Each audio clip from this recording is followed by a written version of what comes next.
Good evening, everyone. Welcome to Film Snobbery Live. I am your host, the film snob Nic Baisley. This is another special edition of our First Glance official selection set of interviews, special Sunday shows for those of you out there.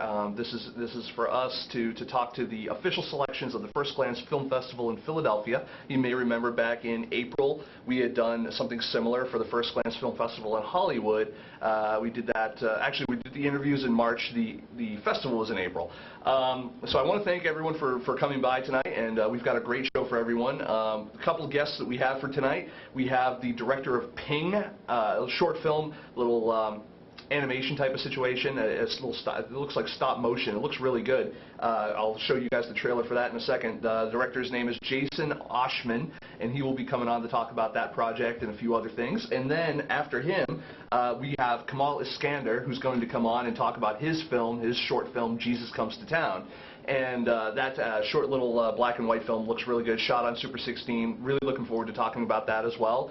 And so I want to, as always, we have tons of show for everyone. So we've got two guests, we've got a contest, so stick around for that. Jerry Cavallaro, our co-host, he's going to come in a little bit later, and he's going to rock you guys with a little bit of contest action, so you guys can win some prizes courtesy of Film Snobbery Live and the First Glance Film Festival.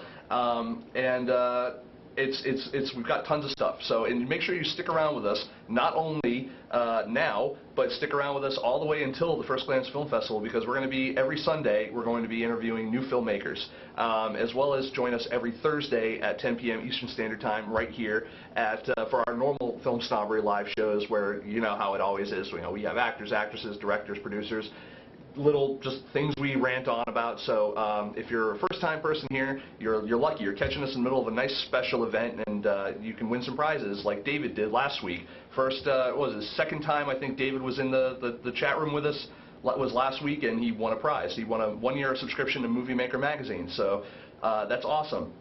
So I want to jump right into it. The show might be a little weird tonight because my director is not here, and he's not going to be here for about 3 weeks or so. Director Ryan Ashan is off he's in Munich, or Germany, I think it's Munich, Germany. He's actually out there getting shit-faced for Oktoberfest, and he's going to have a grand old time for himself, and he's basically left me to my own devices. I have no replacement, because Ryan is irreplaceable. So you might see me kind of go off to the side here and work on another kind of little thing over here. This is the show computer, and this is what basically runs the stream and runs all the graphics and all that kind of stuff. So there might be a slight delay while I'm talking to you guys out there, and I go over here to make whatever I'm talking about happen.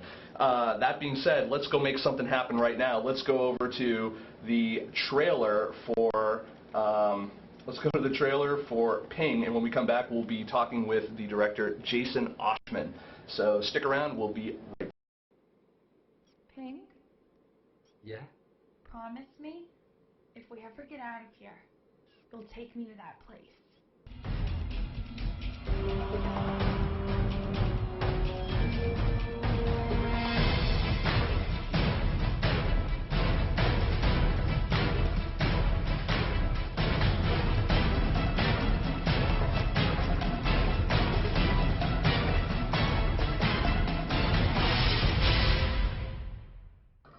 One can always hope.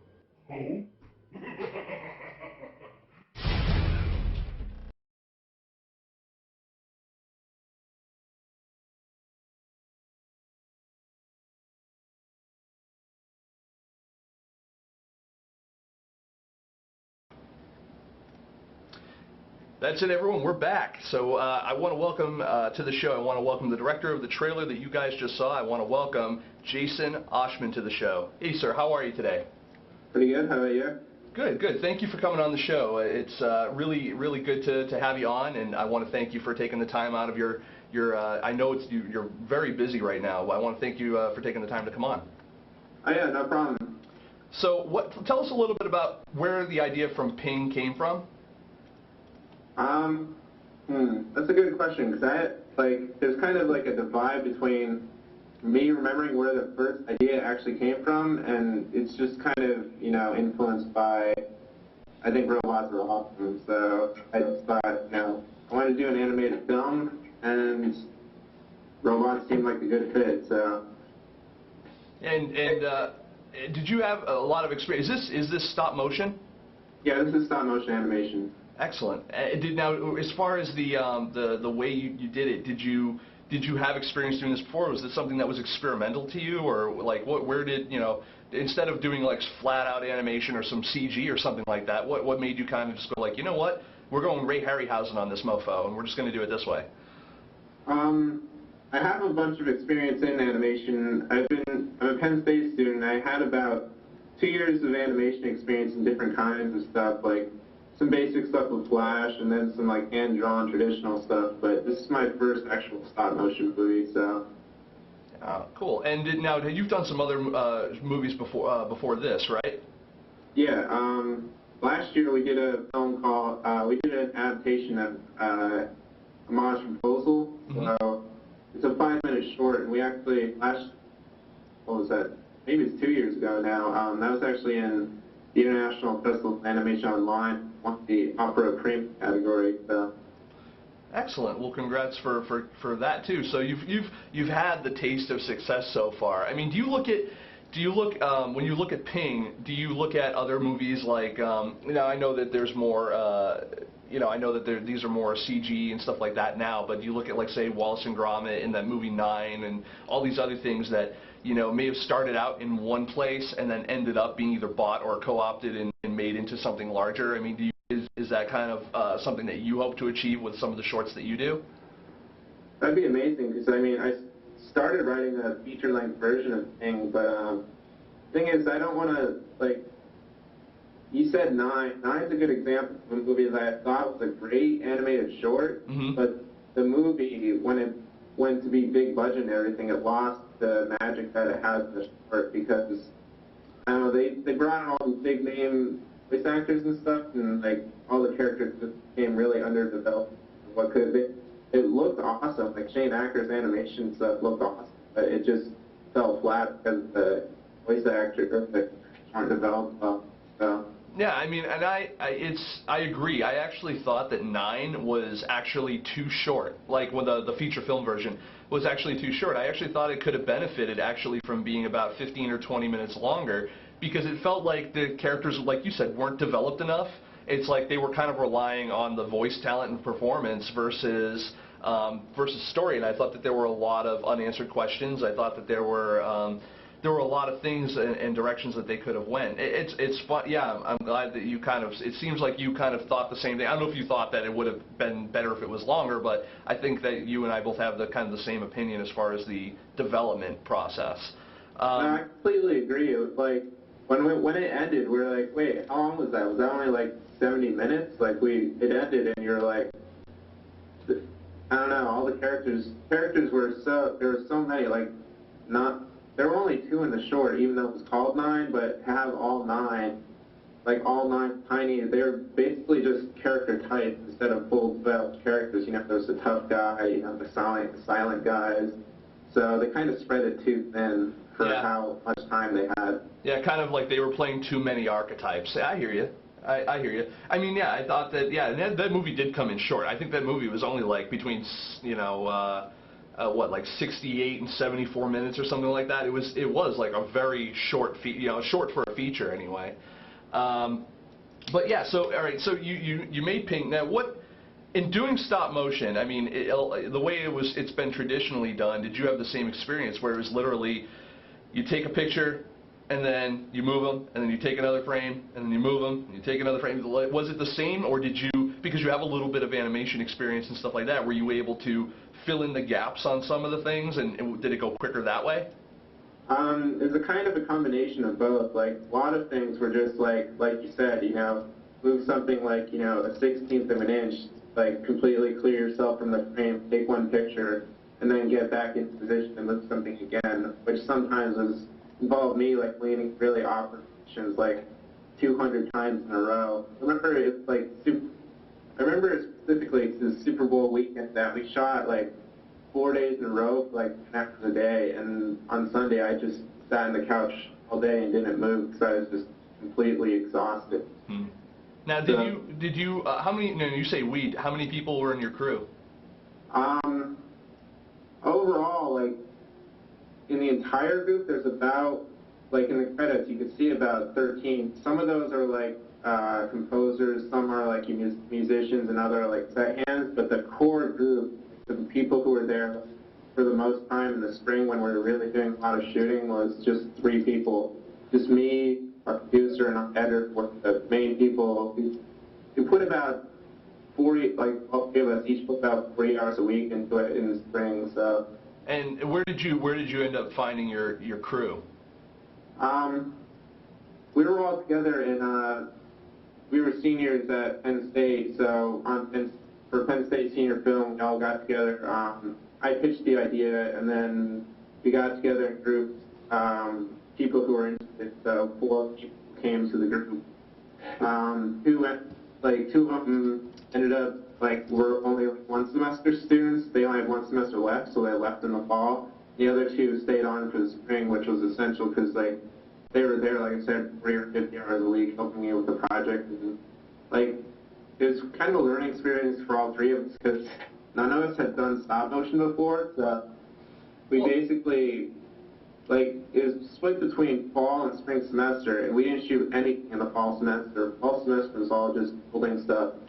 So we shot the entire project in our spring semester, and we had never shot stop motion before, so, you know. Okay, so you, all right, so you shot this, it's out there, so you're at the FirstGlance Film Festival now. Is this where it's premiering, or has this been in other festivals so far? It premiered sort of, I guess. It's actually a pretty big showing. Penn State has a student film festival at the end of the year, and they actually chose our film to end the show, which was pretty cool. So, the last little thing off the show was pretty cool. It also was shown at the New Jersey Film Festival, which is actually, I was surprised, it's a pretty small thing at Rutgers University. But they said there was about 70 people who showed up for that. So it's been out there 1 or 2 places, but not much. All right, and what are kind of the future plans for Ping? Are you using this? Is this just something that is going to be another arrow in the quiver, so to speak, or is this going to be something that you're going to actively go out and are you going to promote kind of all over? Is this kind of the calling card, or is this kind of part of the portfolio?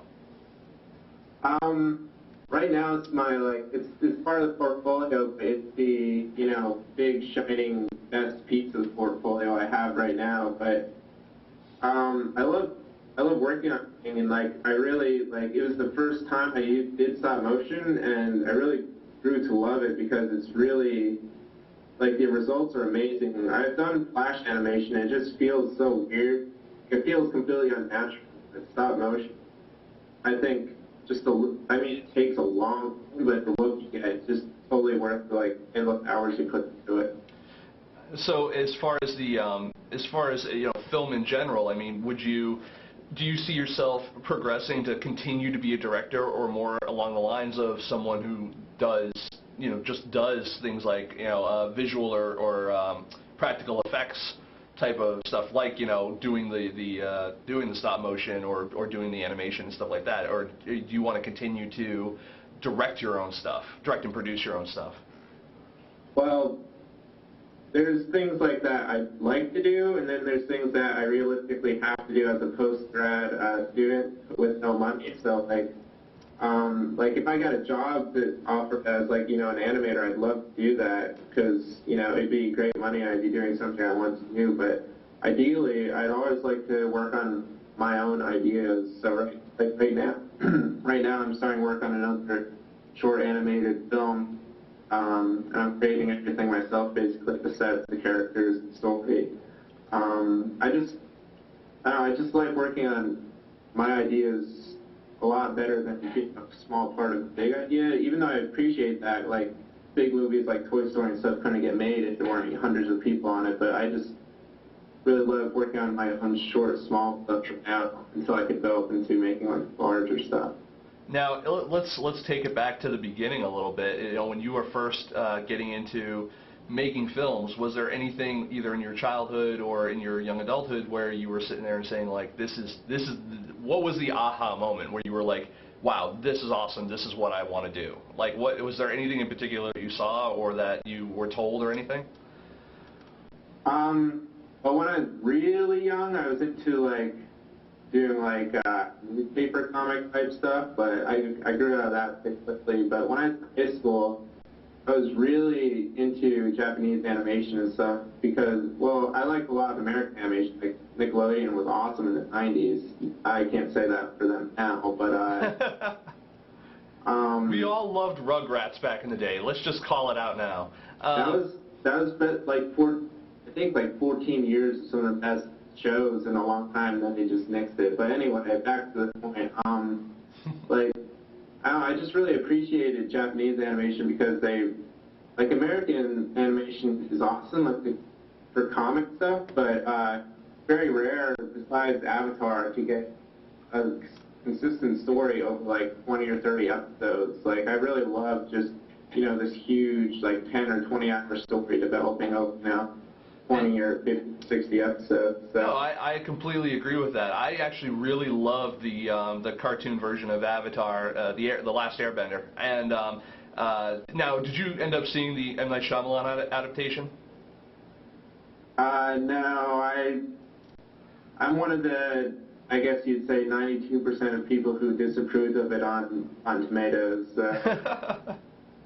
No, I was really disappointed when I saw that because Avatar, the cartoon was, in my opinion, the best animated cartoon ever made in America, as far as like story goes, because the character development is, I don't think it'll ever be topped in American animation.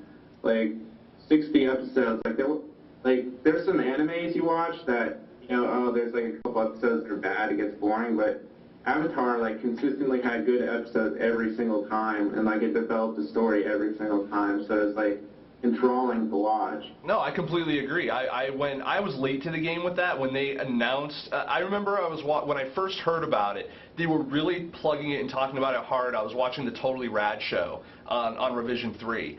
And they were really talking about it. I was like, okay, well, I'm not a huge, I like anime, but I'm not a huge fan, and, I like it, but whatever. Like, it really you have to bring me into it. Like, you have to drag me to it. But once I'm hooked on it, I'm hooked on it. And then they announced the movie, and I'm like, M. Night Shyamalan is doing The Last Airbender. I'm like, oh, well, okay, well, that seems interesting. The visuals in the trailers and stuff looked really interesting. And then I said, okay, I'll give the cartoon a shot. And quite frankly, was hooked by episode 1. I really was. And then they had book 1, 2, and 3 on Netflix on Instant Watch. And I watched the entire 3 books over the course of a weekend. And 3 seasons. And it was just really, really good. And I haven't finished it yet. But that was around basically the same thing. Like I watched all the way up until about like 7 episodes to the end of 3, and then I got busy with stuff and never came back to it. It's like, oh man, I was kind of disappointed because like I thought it seemed like it would be like 4 books, 1 book for each element, and I thought like, oh, maybe it's going to be so long that I just cut it down to 3. I watched it, and the ending ended really well, and I could see why there's not a 4th book now.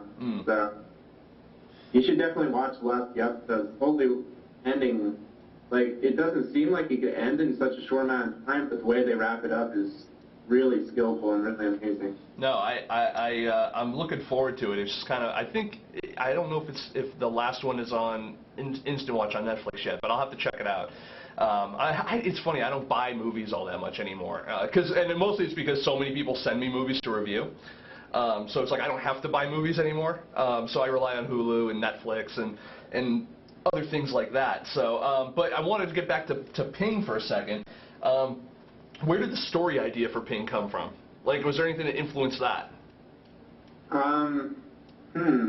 That's a good question, because sometimes I think back and I actually don't know where ideas for stuff came from. Like my next film, like I just did one doodle, and that doodle ended up becoming like the final character design for the character. Like thinking back to Pink, I'm not sure. I think I was probably like playing around with ideas, and then sort of like the girl's character's named Daisy.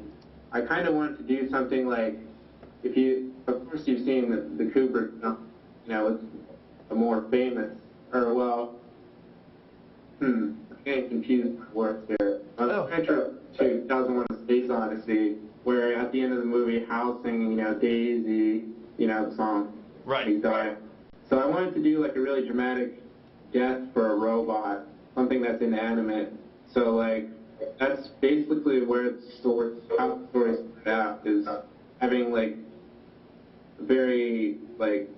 you're very attached to a robot character, even though it's an inanimate object, and really upset when it dies. So that's the main thing I wanted to do. And in the original script, Ping actually sang, actually sang that song for us. She died, then I realized it was deeply corny, so. No, it's interesting. I'm getting a little feedback on my side. Sorry. Okay. I can hear me. Anyways, hopefully that'll stop. So, the feedback. All right. Okay. There we go. All right. So okay. So it sounded like almost like you were going for almost like the Wall-E ending, or like. Or something like that, where it's like, you really, it's an inanimate character, like you said. It's in Wall-E's case, it's an animation as well, but it's also a robot. And it's like, but you're trying to evoke that kind of human emotional response from the inanimate object. I think that's cool when you can do that. I think that if you can take things that are not inherently human and you can make people get emotional about them, I think that is a good story. I think that's a sign of a story well told. So yeah, I was actually pretty happy at the end of the Penn State Film Festival. My one classmate, this one girl, came up to me. She said they were watching the film and her dad was there, and after the movie, her dad's like a police officer and stuff, but after, she's like, oh man. My dad was tearing up though. She's like, oh man, those robots, they got to me. So that was the grown guy, so. Well, I want to remind everyone again that you can go see Ping at the FirstGlance Film Festival in Philadelphia. It's slated at the moment for Sunday, October 17th. The doors open at 3:15 and the movie starts at 3:30. If it's in a short block, you may be somewhere in that block of shorts. So if you're going to go down there, I highly feel that it's definitely worth it. If you want more information on the movie, you can go to www.pingthemovie.com. And Jason, thank you for coming on and just kind of shedding a little light. The technical and the kind of human aspect of making films like this is just really interesting to me, because I mean we had on someone who worked on 9 back in March. He was actually another person who worked with Shane Acker on 9, and he was in the FirstGlance Film Festival as well with his movie Skylight. And now we have you on here too, and it's kind of, I find it to be good for me. It's good symmetry. I kind of dig it, and I've always loved the Ray Harryhausen stuff. Like I was a huge fan of like Sinbad and Sinbad and the Seven Seas and all the and all those kind of movies and stuff like that. Clash of the Titans and all that, and that really did that kind of stuff. And I've seen it evolve over the years, and this watching the trailer for Ping made me not only feel kind of like it made me feel nostalgic for watching those movies, but it also kind of made, you can see that it was, you kind of even had like the next step there, and that looks good. I'm excited to check it out at some point, even if I can't get it at the festival. I'm excited to check it out at some point. I think that'd be really good. So thank you for talking to us about it. Yeah, no problem. Thanks for having me on. It's nice conversation, and I'm glad to share thoughts about film and thoughts about animation with you, so. Yeah, no, and as far as just one last quick question before we get out. So what made you want to apply to the FirstGlance Film Festival in Philly? Was it mostly because it's a Philadelphia festival, or had you heard of them before? Had you attended any of their previous festivals? No, I didn't know much about film festivals until about a year ago, and then we entered a couple, but we really started doing a lot of research this year, and my editor and producer from the Philadelphia area, and a couple other people are the ones from the Philadelphia area. The other fellows are used to live in the Philadelphia area. So, we have a lot of people either from or around the Philly area, and also we looked at it and just has like a lot of, I don't know, it's just like, it looks like a really good respected festival, and there's a lot of prizes and stuff like that, and it just has a good name, and I don't know, it just seems like a great festival, and it's really close to where we were, so it'd be a good fit. Yeah, no, and as far as First Glance goes, I mean, I know that they love to support the local talent in the area they're in.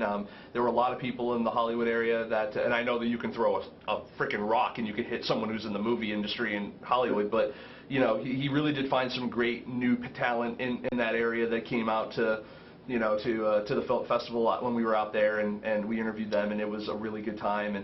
And one thing I like about First Glance, and no, I'm not being paid to say this, I'm being paid for other things, is that you know, they really treat the filmmakers with respect. They really, they're really all about the filmmakers, and not only do they offer just the film festivals, but they offer so much other stuff throughout the year, and opportunities for filmmakers and stuff too. So I really admire them for that, and that's why I personally continue to work with them over and over again. And by over and over, I mean the second time I've worked with them. So, so yeah, it's all good stuff. And Bill, actually, the director of the First Glance Film Festival, is in the chat room right now chatting with us. So he's a good guy, and you know, he tends to treat filmmakers right, and that you know, kind of is a feather in his cap there. And I enjoy working with him. So again, I want to tell everyone again, pingthemovie.com, check it out. If you like, you know, animation or stop motion animation, anything like that, a good solid story, go check it out. It's good stuff. Jason seems like a cool cat. I can't wait to see him hopefully in at the festival personally. So Jason, again, thanks for coming on the show. I do greatly appreciate the time that you're doing, not only making the films, but then taking the time out to promote them. All right, thanks a lot. Have a good night. Thanks for having me on. Anytime, sir, anytime. So thank you. Have a good night. You too. All right, everyone else out there, don't go away, because we have, as usual, we have much more show for you. And so what we're going to do now is we're going to pay the bills, so to speak, even though none of these people actually pay us, because what we do is we get free stuff from them to give to you, because that's how we roll over here at Film Snobbery. So what we're going to do now is we're going to just kind of go to a quick message from our buddies over at Wirecast, and when we come back, we're going to talk to our good friend Kamal Iskander about his new movie, Jesus Comes to Town. So stick around. We got more show for you. And don't forget, at the end of the show, we've got a contest. So be sure to check that out, too. If you also, before I cut to the commercial again, I'm going to interrupt myself, I guess. If you haven't checked into Miso yet, you have to make sure you do that. Because if you don't check into Miso,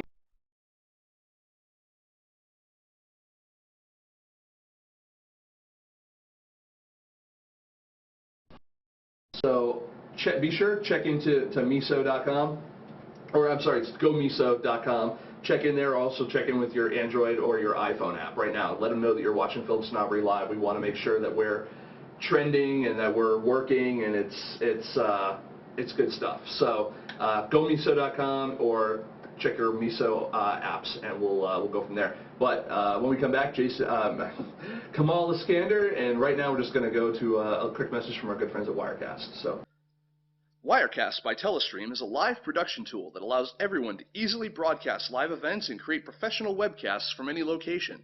All you need is a computer and an internet connection. With features that include live chroma keying, streaming from multiple cameras, and built-in titles, Wirecast has everything out of the box to allow your broadcast to look professional. Try their free Windows or Mac demo now at www.telestream.net.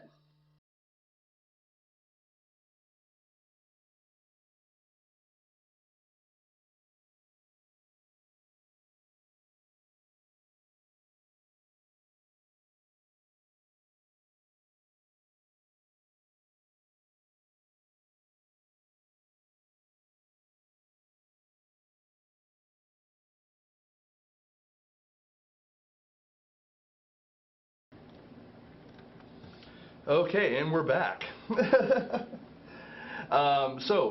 It's so difficult. I take my director for granted sometimes, because it's very difficult to run the show and do the show at the same time. I didn't even realize, like, when the commercials and stuff were over. So I want to welcome to the show I want to introduce our next guest real quick, and then before we start talking to him, we're going to cut to the trailer for his movie, Jesus Comes to Town. Our next guest, rather, is Kamal Iskander. He's the director of Jesus Comes to Town. It's going to be at the FirstGlance Film Festival in Philadelphia. It's a black and white little short. I think it's about 13 minutes long or something like that, and it's shot in Super 16 and has some really. It looks really intense. So I'm looking forward to checking that out as well. I'm going to show you guys a little piece of it right now. I'm going to show you guys the trailer for Jesus Comes to Town, and when we come back, we're going to talk with the man himself, Kamal Iskander. So stick around. We'll be right back. The Messiah's returning, and he's one hell of a card shark. Pull the other one, kid.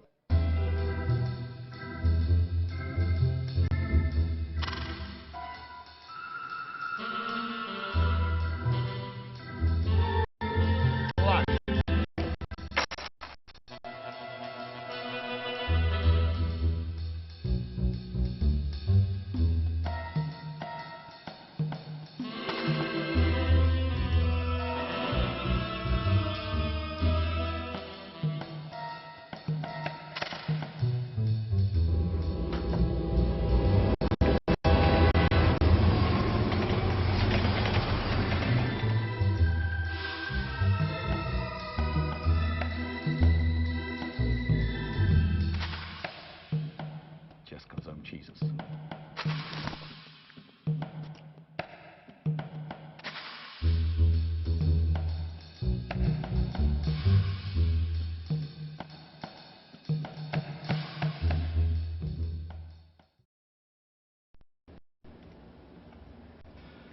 And we're back, and I want to welcome our next guest, Kamal Iskander. Hello, sir. Hey, Nick. How you doing? Doing well, man. How are you? Good. Good, man. Thanks for coming on the show. Sure, my pleasure. All right. So, tell us a little bit about Jesus Comes to Town. Where did this come from? Jesus Comes to Town is a dark black and white comedy. The writer Jimmy Seitz basically came up with it while taking a shower one day. 10 minutes, he says, is all he needed. And him and I have always had a particular fondness for old movies, classic films and stuff, so we just kind of wanted to make one. So that's essentially where it came from. Okay. And how did you connect with him, with the writer? We've known each other since high school, and we've always been into movies and stuff, and have collaborated on various projects. And then one day he wrote this, and I'm a huge fan of Russian literature, which is all about card games, duels, alcohol, and religion. So just kind of felt like it would be an Alexander Pushkin short story or something, and so I fell in love with it. So we decided to make it. It took 5 years actually to come up with the money to shoot it, because I wanted to shoot it on film. And why did you make that decision to shoot it on film versus just doing it digitally, in black, and then doing either the black and white in post or anything like that? I think film has a very organic look to it, and I'm particularly partial to it. There's something in it that just, that's perfect for black and white. I know with all the plugins and stuff we have today that it's easy to emulate it for the most part, but there's still something in it, I think, that is, the glow of it, the risk of sounding overly, romantic or corny about it. There's something in it that I think still communicates to an audience. I'm guessing that you're a vinyl album buying dude. Yeah. I'm into all that kind of stuff. So analog, vinyl. Mm-hmm. But I agree with you. I really do. I think that film definitely has, with the color depth of film and the richness and the grain of film, and then you go back and for other analog formats like vinyl, records and stuff like that, there's a warmness to them that is that's not the same as a digital, a digital transfer. There's just something different about it. I mean, the imperfections are almost conducive to the experience versus taking you out of them. It's like when you see pixelization in a digital movie or something like that, it takes you out of it for a second. But if you see a scratch in a film or something like that, I mean, they're putting scratches in movies now purposely, like Grindhouse and Machete and all these other kind of, Black Dynamite and all these other kind of like throwback films. So, sure. It's really interesting. So, I think it also, it's a question of like what you're shooting. I think this story, this particular script begged for it to be done in a very sort of old style. I mean, we have sort of silent film titles. It has a very 50s kind of bebop, jazzy kind of feel to it in certain parts. And the dialogue is extremely stylized and sounds kind of arcane and old. So I think it kind of asked for that. If I was shooting something very contemporary, something sci-fi or what have you, I think digital would definitely be a worthwhile format for that. Yeah, and so I want to just kind of go a little bit further into this. So you did this movie, Jesus Comes to Town. Is this the first kind of foray for you into making movies, or is this, No, I've been actually doing this sort of thing for roughly about 15, 20 years. I mean, I started making films in my early teens, and when I was 18, I actually got an award for a stop-motion film at the Directors Guild in Los Angeles called The War Prayer. It was based on a Mark Twain poem, and I actually got to get an award from Robert Wise, who directed Sound of Music, which is pretty cool. From there, I went to film school and everything else, and I shot a bunch of films, and mostly shorts. I got to do a feature. That seems like a really interesting thing, though. Like you had made some films and then went to film school. Did film school bore the hell out of you with theory versus practice, or how did film school affect your career as a filmmaker? I actually kind of got into the theory. I don't know why. It was something I wasn't accustomed to because I was really into sort of big budget Hollywood, blockbuster type of stuff before I did it, and it was a pretty nice introduction to like everything else. So I really got into foreign films. I really got into underground movies, independent movies, and it expanded my horizons, I think, and allowed me to see film as its potential, essentially, like everything that you could do with it, that there's really no rules, that if you could pull it off and communicate to an audience, that, if you could make that connection, you could do anything. It doesn't have to fall within a stricture or the confines of, conventional, whatever formula. So yeah, it was a nice introduction to that. And as far as the, as far as film school is concerned, is there anything that you could say? Because I find it really funny because I produce another podcast. I don't host it, but I produce another podcast called Things I Didn't Learn in Film School.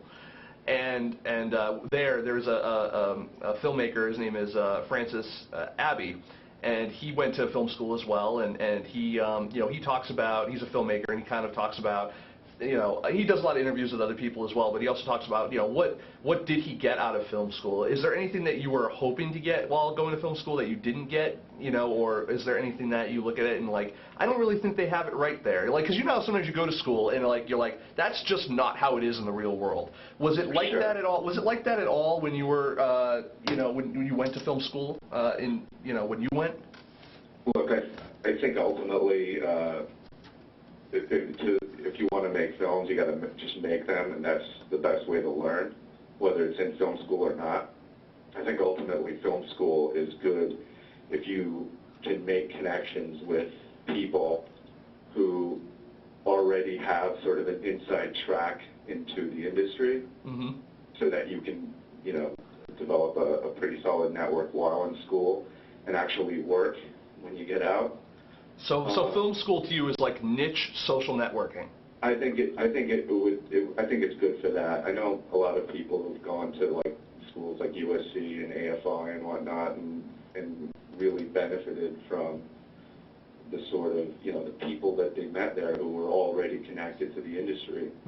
As far as I'm concerned, I mean, I graduated and I had to start at the bottom, so I kind of worked my way up through the ranks of crew, and you know, in the industry trenches, so to speak.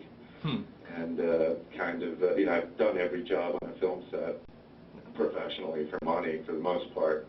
And finally, you know, when I got the money together to make this film, you know, I could operate in a producer-director capacity. Now, I have one question for you, but I want to comment. We got a couple of comments real quick here in the chat room. I figured you would appreciate. Our friend Michelle Mojave44 on Twitter said, "Definitely just found a new director whose work I need to check out. Thanks, Nick." Thank you, Michelle, and thank you, Kamal. Who's that? Who's she talking about? She's talking about you, sir. Oh wow! All right. All right, and then for the Bill Ostroff, the director of the FirstGlance Film Festival, also said here in the chat room, Jesus was one of the best written short films entered in the FirstGlance Philly this year. Wow. So there you go. That's great. I wish I'd written it.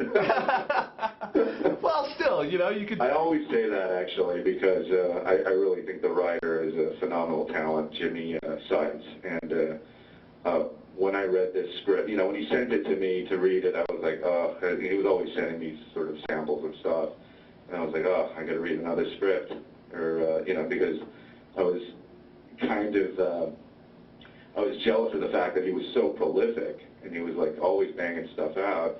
And, you know, I was sort of scratching my head trying to figure out how I was going to, you know, write the next one, you know. Yeah. You know, it's funny. I feel the same way about my co-host. My co-host is Jerry Cavallaro. He's kind of moderating the chat room right now, but he's very much the same way where he can get a request for something from somebody, you know, for a story, and he can literally have a first draft banged out in a weekend. And I've seen him do it, and I'm like, I don't know how you can, you know, wrap out 90 pages plus in the span of 48 hours. And the guy, and usually his first drafts, honestly, you probably could shoot them with very minor tweaks along the way. Right.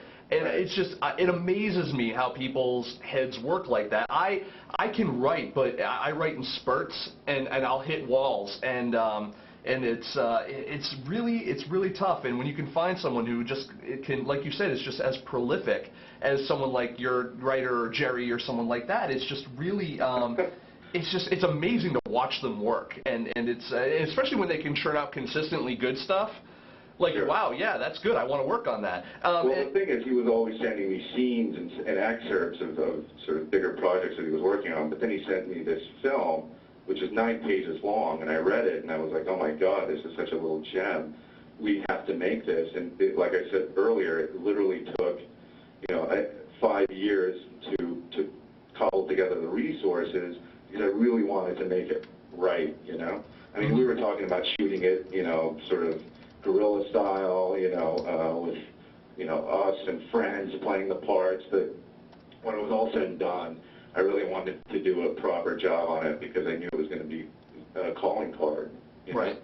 Now, you said that you've kind of done pretty much every job along the way in film, and the question I have about that is did you, I mean, yeah, kind of everyone who goes to film school, or at least a high percentage of people who go to film school want to be, and are in the business, want to be directors, or, you know, producers or directors.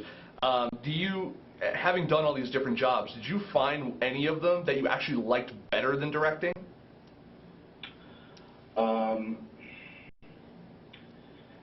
Well, the thing about, I mean, there were times where I was working on a job and I enjoyed the work because I was getting paid well or what have you, or, right. And, you know, maybe I was traveling somewhere interesting, and, you know, anytime you do anything that's sort of, you know, well, and you're in the zone with it, it's cool, you know, you're comfortable doing it, but I never totally felt like, you know, I was, I mean, I knew I was paying dues essentially for something. I don't know what it was, but I always had my sights set on you know, being a director and a writer. So, in a sense, I felt like I was in limbo, trying to get to the next level, so to speak. You know what I mean? Mm-hmm. Now, another thing I noticed too, while I was watching the trailer for Jesus Comes to Town, is that a lot of the shots look very familiar to me. You have these people sitting around a round table, and it looks like, some of the, there's a little panning here and there, kind of reminded me a little bit like the diner scene from Reservoir Dogs. And then you have when Jesus, they open the door and there's Jesus. There's the a Dutch camera angle. So does anyone else in the industry, and maybe this is more of a question for like a cinematographer, but is there anyone else out there, who influences you from a visual style? Well, I think Kubrick is pretty much number one for me. I'm a huge Kubrick nut. I always have been, and aside from that, well, like Dr. Strangelove, it was definitely an influence on this. So was Lolita for tone, but Billy Wilder is a big influence. As far as the look with The Apartment, and Alexander McKendrick was a great British filmmaker in the '60s. Did a movie with Burt Lancaster and Tony Curtis called Sweet Small Success, which had a very kind of jazzy black and white style to it, which tried to emulate in this. But essentially, I knew that if we shot it in black and white, and I storyboarded everything and made sure that the camera was always doing something interesting, because it was a poker game and it's very easy to get bogged down and shoot a boring poker game. Yeah, I know. I knew it was going to be interesting if we just kept moving the camera and kept it going, and stuck to the black and white. Interesting. And and by the way, if you're a fan of Kubrick, there's a movie that I watched recently where the cinematography was very Kubrickian, so to speak. And it's called, it's by our friend, actually. I met this gentleman in the Staten Island Film Festival, and his name is Elias Plagianos, and he made a movie called The Crimson Mask. I have the poster for it up here. It's probably out of frame. You guys can't see it because I think actually a picture of Jesus Comes to Town might also be partially covering it. But but I think that's my picture. Yeah. Unfortunately. Yeah, so if you were to check out, it's called The Crimson Mask, and there's some scenes in it, and I actually have about 3/4 of the review written, but I have to finish it up. But again, it's one of those things where like I hit a wall, and now nothing's coming out at all. Reviews or otherwise, nothing's coming out. I'm just not. I've hit the wall. Yeah, he has some shots in that it looked so very much like a cross between A Clockwork Orange and Eyes Wide Shut. That it was just, especially in the shot. What do you call those? Not the master shots. My brain is hurting. Help me out here. The establishing shot. Thank you. That's exactly the one I was thinking of. I'm like expanding. I'm like, no, that's not the word. Establishing shot.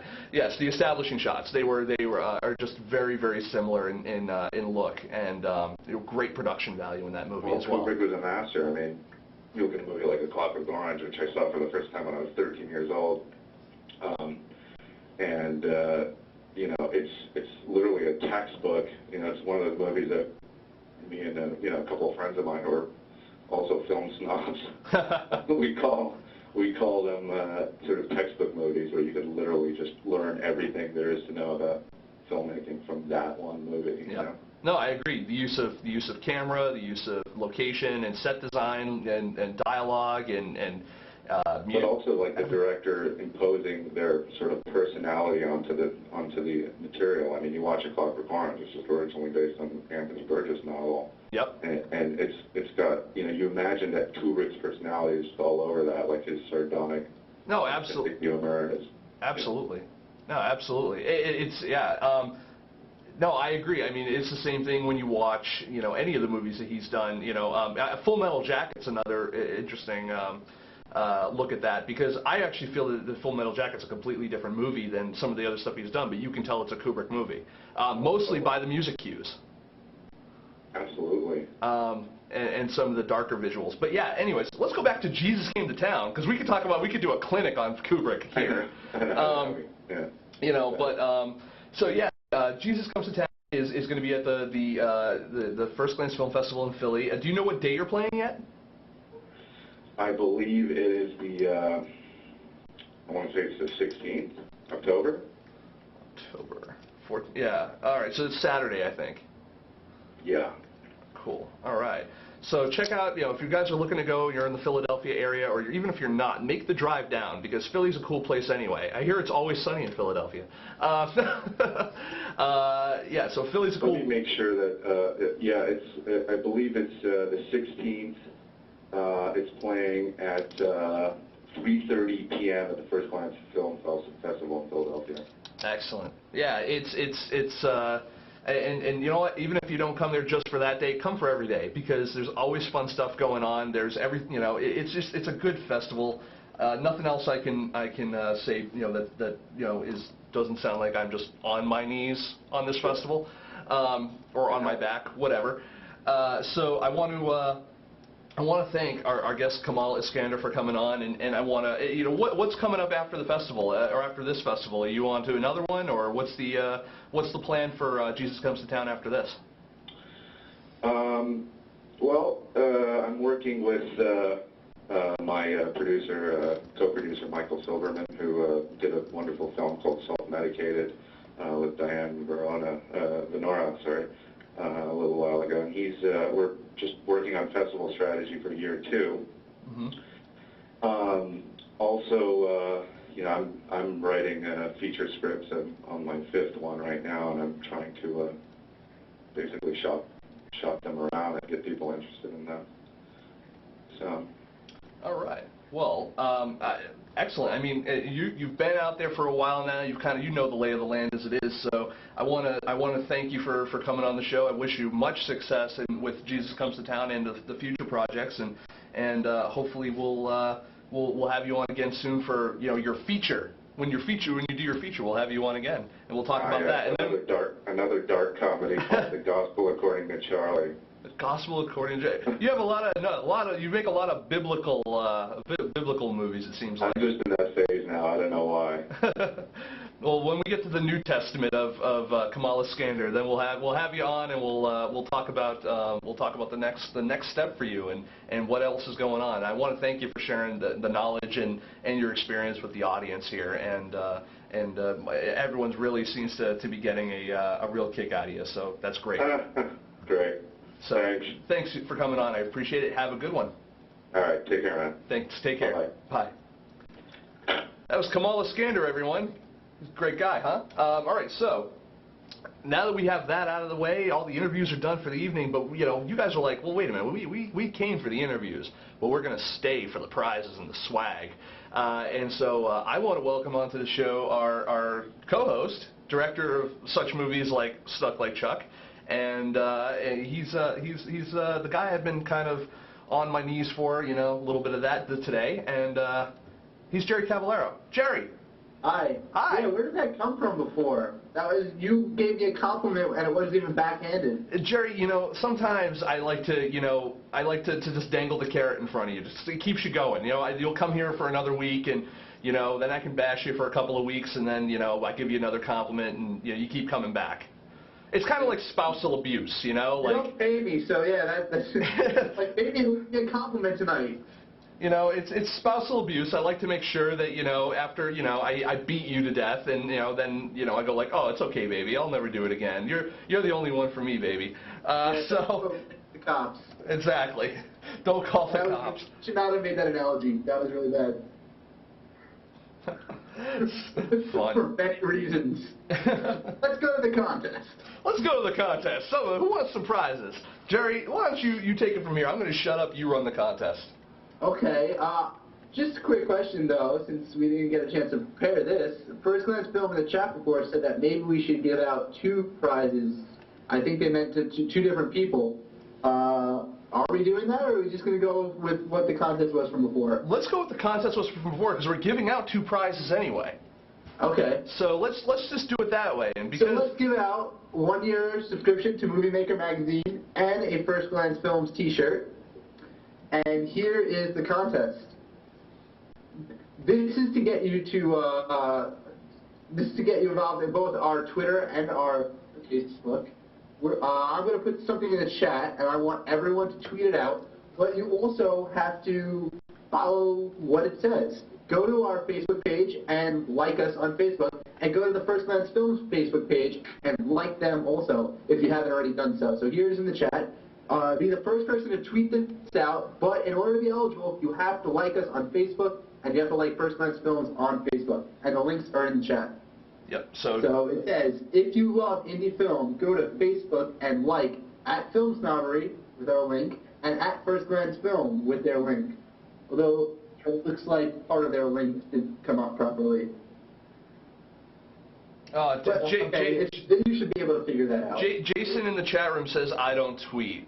All right, I'll tell you what, Jason. Jason, if you can at least prove, Jason in the chat room, if you can at least prove that you have liked both First Glance Film Festival and us, and you put a status update in Facebook about it and share it with your friends, then we'll make sure you're eligible. That way you know, because you're a good dude here, so we want to make sure you can win too. Everyone should be eligible. So. That's true. How very nice of you, Nick. Yeah, and First Glance Film says you might want to redo the link. Do you have a chance to do that? And just post it one more time. I'm not sure why it didn't come up properly, because when I'm typing it, it's fine in here. But I'm going to try that again. Yeah, something about that link, you get a target equals blank for some reason. So I think you might have given me some bad link with your Bitly, Nick. Are you freaking blaming me, really? Oh, you know what? I think I got an idea. Let's try this now. How about you just... Nope, that didn't work either. Jerome. It's giving some kind of weird pirate monkey smiley. What the hell is that, Nick? How do you even make that smiley? I don't know. You broke it. Just let's. Hold on. Let me put it back at you here. This is live. I know, folks. That's what you get. That's one of them.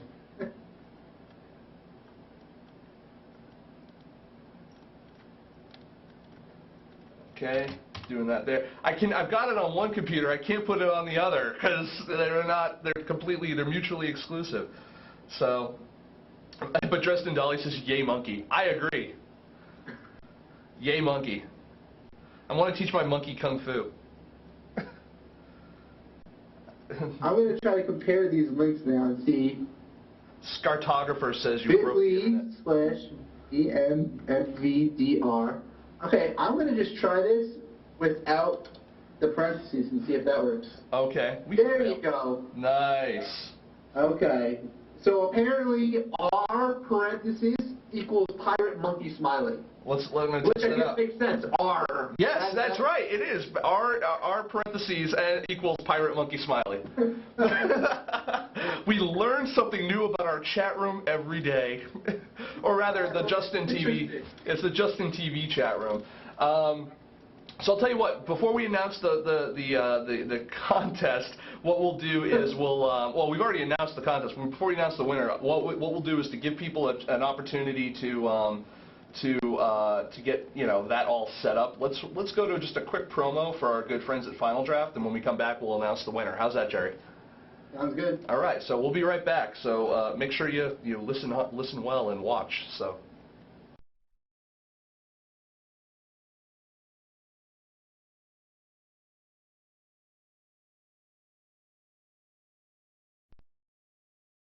Final Draft version 8 is the industry standard for screenwriting software. With ease of use and time-saving features like Final Draft's Scene View, Index Cards, and Scene Properties Inspector, you can see why Final Draft users include Academy Award winners like Oliver Stone, Tom Hanks, J.J. Abrams, and James Cameron. Final Draft is now even more extensible with its new XML-based file format that can be used to import your script into many other programs. Check out Final Draft 8 now for free over at www.finaldraft.com. And we're back. So, Mr. Jerry Cavallaro, what's the who's the big winner? Who's the big winner tonight? T.S. Cartographer. It appears has liked both Filmsnobbery and First Glance and tweeted out the winning phrase. The phrase that pays? Yes, the phrase that pays. Now we're going to get sued by, what, Daniel and 100? Screw them, who cares? So, screw them, no one watches. No, I'm kidding. So, all right, so, T. Scartographer, do me a favor. Email me over, let's see, do I have my own email address here? No, of course not. Why would I? That would be so easy, wouldn't it? Email me over at Nic, N-I-C, at filmsnobbery.com. And when you do that, make sure to give me both your name, address, all your contact info basically, as well as your shirt size, so that we can pass that on to our friends here at First Glance Film, and we can get that stuff out to you ASAP. So congratulations to T. Scartographer, and or is it just to Scartographer? So yeah, it'll be good stuff. So I want to. Wow, we're already kind of towards the end of the show. I mean, Jerry, didn't time just get away from us? It did. It did. So I want to thank both Kamal Iskander and I want to thank Jason Oshman for coming on the show tonight, talking about their movies and kind of shooting the shit a little bit as far as the a little actual film snobbery is concerned, a little Kubrick and a little other. We were talking about some other directors and stuff too. It seems like everyone kind of has everyone kind of had an influence tonight a little bit, and a little bit, something to say beyond just their own movies. So I think that was kind of cool. I want to thank everyone. Make sure if you check out the FirstGlance Film Festival here in Philadelphia. It's going on, not here in Philadelphia, but in Philadelphia, October 14th through the 17th in Philly. It's going to be good times there. I want to make sure everyone knows that they can follow us over at, well, if you haven't already, followed us over at, come on, there we go, Facebook. Facebook.com/filmsnobbery, as well as, see, now it's like I got to backpedal and do everything here because I'm running everything. As well as, let's see, make sure if you're going to follow First Glance Film, you follow them on Twitter as well, twitter.com/firstglancefilm, and as well as following us. Where's our Twitter URL? There it is. Our Twitter URL, which is twitter.com/filmsnobbery. So I want to thank again all our guests. I want to thank my co-host Jerry Cavallaro. I want to thank everyone in the chat room for showing up tonight, and it was really great to have everyone here. And stay tuned this Thursday. We're going to have another show. It's our regular show for Film Snobbery Live, 10 p.m. Eastern Standard Time, and we're going to have a guest on there as well, and we're going to do some more stuff and talk about more things, and there'll be a show about things and stuff.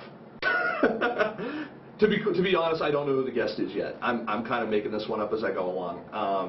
But stay tuned every Thursday like normal, and then every Sunday up until the FirstGlance Film Festival in Philadelphia for an extra special edition of Film Snobbery Live. So I want to thank everyone for joining us tonight, and I want to say good night, everybody. So, good night, everybody. Good night. Bye. Good night, Nick. Good night, Jerry. Good night, John Boy.